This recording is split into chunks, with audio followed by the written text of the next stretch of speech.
अस्सलाम वालेकुम दोस्तों, welcome back to our channel find Urdu. H pylori. H pylori का मतलब है हेलिकोबैक्टर पाइलरी। ये एक किस्म का बैक्टीरिया जो मैदे में होता है।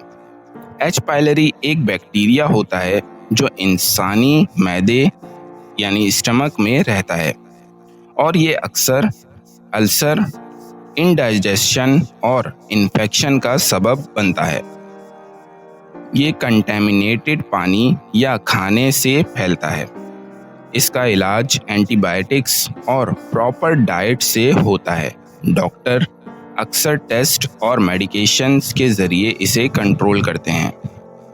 He was diagnosed with H. pylori infection after constant stomach pain. लगातार पेट दर्द के बाद उसे एच पाइलरी का इन्फेक्शन तशखीस हुआ।